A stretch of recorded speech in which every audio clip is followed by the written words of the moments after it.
Hey, what is going on guys, Green Jelly here, and welcome back to another one of my videos. Today we have the first battle with the RU Mega Banette Team that I built. If you haven't seen that video, you can click up in the top right to go watch it. But yeah, before we get into the battle, there are a few things that I have to say. So firstly, in this battle, Salazzle, when it gets sent out, the sparkles appear, but it's not shiny. I forgot that Gen 7 Pokemon don't have a shiny back sprite on Pokemon Showdown yet, so in future battles I turned it off, so Salazzle's no longer shiny. And with Bronzong, I always thought that Heatproof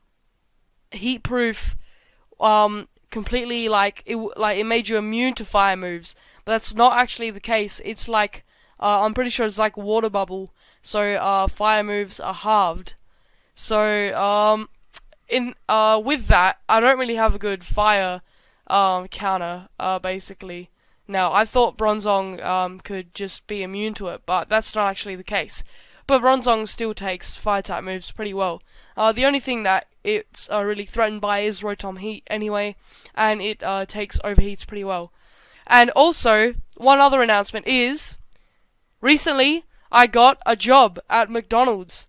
So, I have a job now, and that means that pack openings will be coming a lot more often, because I enjoy doing pack openings. So you can click up in the top right and you'll see a poll saying whether you'd like to see pack openings more often, and you can leave your opinion either yes or no. And I'm very excited because I love doing pack openings, and now I'm going to be able to make a little bit of cash to buy some packs. So with all of that out of the way, let's get into the battle. So he's going to lead off with Decidueye, and I'm going to lead off with Salazzle. Obviously, he's not going to stay in, so I predict to switch out into his QUAGSIRE, and I'm going to go into Chestnut, and that is the case. He does swap out into his QUAGSIRE, so a good prediction there.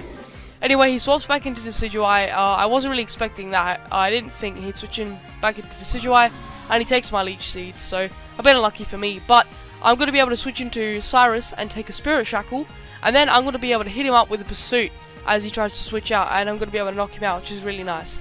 Also, if you couldn't tell in my voice, I'm a little bit sick, so it's a bit hard to commentate at the moment. Anyway, he's going to go into his Sork, and that leads me to believe that his Sork is Choice Scarfed, so I'm going to go into Carlos to take any move that it wants to throw at me, because I know Carlos can take any move. Anyway, he's going to be forced to switch out here, and he's going to go into his Jolteon, and I'm just going to go for a Toxic. So I'm able to get a Toxic off on that Jolteon. Not really exactly what I wanted, but it's having that Jolteon paralyzed is still nice. Anyway, he's going to go for a Volt Switch and go back into Sork. So now I'm going to set my Stealth Rocks, and then I'm going to proceed to go for a Protect, because I have no idea what the Sork wants to go for. I'm thinking it's an Earthquake, but he's actually going to go for the Knockoff. So I don't want to take a Knockoff, so I'm going to switch into my Chestnut to take that. So it's going to take it pretty easily, but unfortunately it's going to lose its Leftovers, which kind of sucks, but oh well, it takes it nice anyway. He's going to go into Glalie, and I'm going to actually predict a switch, and I'm going to go for the Drain Punch, leaving him on 7%, which is really nice. Anyway, he's going to Mega Evolve, and I'm going to go for the Spiky Shield, hoping he goes for the Return rather than the Ice Shard, and he does. So I'm going to be able to knock him out with the Spiky Shield damage, which is really nice there. Make Glalie out the way really easily. Anyway, he's going to bring in his Aerodactyl, and I completely was not expecting this, but he's going to whip out the Supersonic Sky Strike and one-shot me, which is really bad because I needed Chestnut for QUAGSIRE, but I just wasn't expecting that. I'd never seen that before, but it kind of sucks, I guess. Anyway, I'm going to switch it to Cloyster, and he's going to go for the Stealth Rocks, as I'm going to be able to go for the Shell Smash, and now I'm at full HP with my Focus Sash still, and I'm going to be able to knock out his Aerodactyl, which is really sweet. Anyway, he's going to go into his Jolteon, and he's going to outspeed me. I'm pretty sure Jolteon max speed, Timid outspeeds Cloyster +2 anyway. And he's going to bring me down to my Sash, but I'm going to be able to knock him out with an Icicle Spear, which is really nice. So he's down to his last two Pokemon, the QUAGSIRE and this Sork, the dreaded QUAGSIRE. So I'm going to go for the Icicle Spear and get a double crit off the first two. And he's going to be able to knock me out with an Earthquake. So I have nothing to do with this now. I go into my Honchkrow. I'm hoping that a Brave Bird will be able to knock it out, but he's gonna live on 3%, which is really, really annoying. And then he's gonna be able to get off a recover. So after the leftovers, I'm not gonna be able to knock him out, which is really annoying. I'm just gonna have to go down to the recoil damage here because the stealth rocks are up anyway. So if I was to switch out and then come back in, I just would have died anyway. So now, I really don't know what I'm supposed to do here. I go into Carlos because the only thing that I can do is hopefully get a Toxic off, and I do get a Toxic off. And also he goes for the Scald rather than the Earthquake, thinking that I have the Levitate, which is really nice, because if he went for Earthquake, that could have been really bad.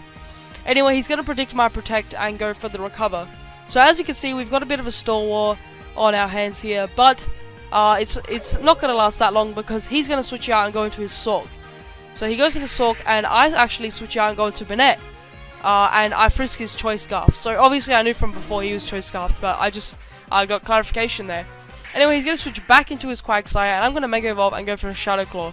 So it's doing a decent amount of damage, but it's not doing enough to where I'm going to be able to knock him out, unfortunately. But I'm going to go for the knockoff to knock off his leftovers to make my job a little bit easier.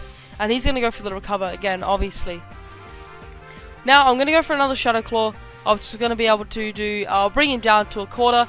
And instead of going for the Recover, he goes for the Scald, gets a crit burn, which really kind of sucked. But thanks to the Toxic, he's not going to be able to, well, I'm not going to be hindered from knocking him out, thankfully.